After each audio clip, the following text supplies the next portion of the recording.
Bonjour, nous sommes dans l'émission SLJ et aujourd'hui nous allons parler dans l'épisode numéro 2 de la géographie du Japon.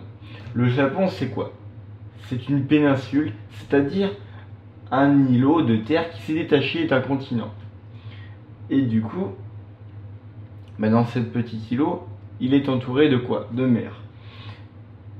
De la mer Pacifique, de l'océan Pacifique plutôt, ça serait plus juste, et de la mer Jaune, qui est commun avec la Chine et un petit bout de la Corée du Nord. Et du coup, le Japon a divers climats. Il a plutôt un climat tropical humide. Le climat tropical s'explique par l'apparition de plantes diverses et variées comme les glycines, les aléas et d'autres plantes botaniques à ascendance japonaise. C'est plutôt de la famille des graminées. Et du coup, le Japon, en été, possède un climat très très chaud, aux alentours des 25 à 35 degrés.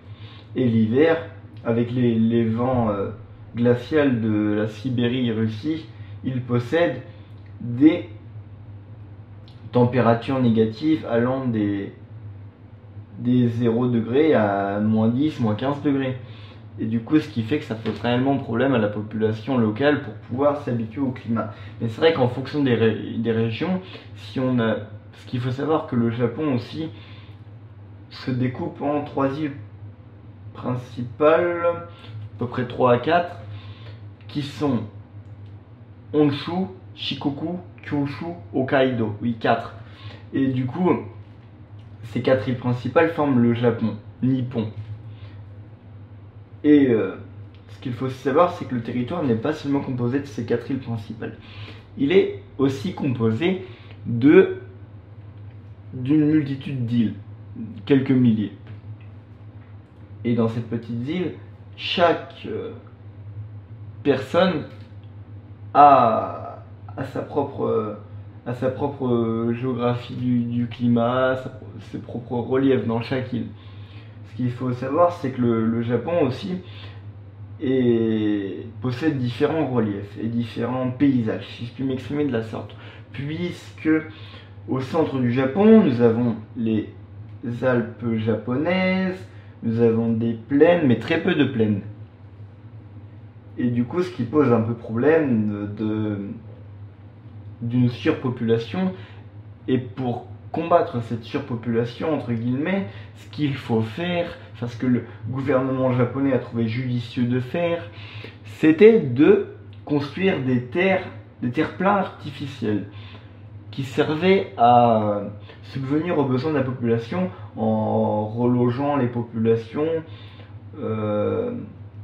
c'est dans le but en fait de reloger les populations locales dans ces terres plats. Mais sauf qu'au départ, c'était les grands industriels pétroliers et je ne sais quel industriel de la high-tech ou des fabricants de composants divers qui y étaient. Du coup, tout ça pour revenir à notre climat et notre géographie en général du pays. Dans cette géographie, elle est très très diverse, puisque à la saison des fortes de pluie, au Japon on appelle plutôt ça des périodes de typhon, parce que les périodes de mousson ne sont pas communes au Japon, c'est-à-dire qu'il y en a pas dans les périodes de fortes pluies, quoi. C'est pas le même terme qu'aux Philippines. Aux Philippines on parlerait plutôt de mousson. Et du coup, ce qui est vraiment gênant avec les typhons, les anticyclones et toute la clique de catastrophes naturelles et les tsunamis qui confrontaient le pays, en plus de son activité sismique et volcanique, parce qu'il faut savoir que le Japon possède également divers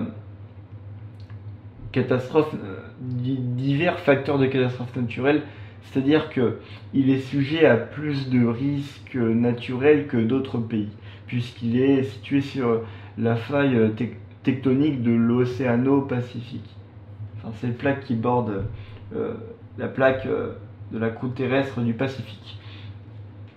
Et du coup, je vais vous parler de la construction des architectes japonais pour pouvoir justement pallier au fait qu'ils aux divers éléments, comment je pourrais appeler ça, divers éléments naturels, puisque les tsunamis, anticyclones, dépression, ça vient de la nature. Et du coup, ces architectes et ces ouvriers du bâtiment, pour construire leur maison de type japonaise, ce qu'ils font, c'est qu'ils font une base de la fondation en béton, genre béton armé, pour construire après un antisismique. Et l'ossature de cette maison, elle va être constituée de matériaux plus légers, comme du bois, de l'hêtre, des matériaux assez massifs et qui sont utilisés à partir des forêts avoisinantes, le plus souvent. Et du coup, ce qui nous permet d'avoir un certain contraste entre l'ancien et le moderne, au pays du soleil levant. De ce fait, les Japonais peuvent plus facilement construire un antisismique, et quand il y a un typhon ou un tsunami, quand c'est vite rasé, ils peuvent vite reconstruire avec ces matériaux, comme c'est des matériaux qui nécessitent moins de savoir-faire, je pense. Eh bien, quant à nous, on se retrouve très prochainement pour l'épisode numéro 2. Eh bien, je vous souhaite une agréable soirée ou une bonne journée, ça dépend quand vous regardez le podcast. A bientôt tout le monde, salut.